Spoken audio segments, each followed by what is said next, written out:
centri commerciali naturali hanno un loro scopo, se poi l'idea di abbinare la tradizione friulana al moderno si sposa ad hoc, ecco l'evento. Cormons ospiterà sabato sera nel cuore pulsante della città una manifestazione molto particolare, tutta da vivere e gustare, come ci conferma il presidente dell'Associazione dei Commercianti Cormons, Andrea Paravano. Prima manifestazione di questo genere che viene fatta in provincia di Gorizia. È una manifestazione che è nata circa 25 anni fa in Francia, a Parigi.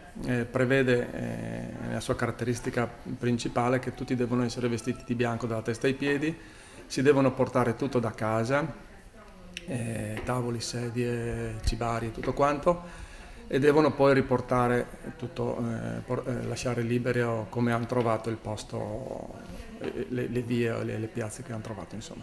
A che ora si inizia? Si inizia dalle 19 e poi alle 20 alle 21 verrà dato l'inizio della cena, per cui abbiamo 2 ore di tempo per poter preparare e imbandire le tavole.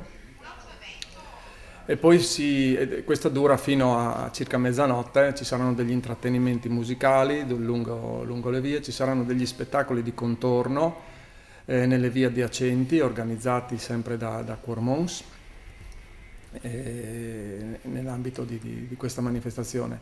Inoltre in piazza del Comune, in piazza 24 maggio, c'è uno spettacolo teatrale organizzato dal Comune e riservato ai Fogolars Furlans. Possiamo dire, insomma, la riscoperta della Marilenghe, della tradizione, della ruralità del 2.0?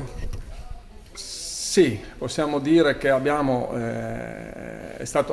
un bel connubio tra il web che porta a uno sfrenato individualismo e poi la voglia di ritrovarsi tutti assieme e di socializzare che si è un po' perso nel tempo. Allora, ricordiamo ancora, sabato 1° agosto, start ore 21, però preparativi dalle 19. Dalle 19. Ecco, voglio sottolineare che è una manifestazione organizzata da Cormons, che è l'associazione dei commercianti di Cormons, con il patrocinio del Comune e dell'amministrazione comunale.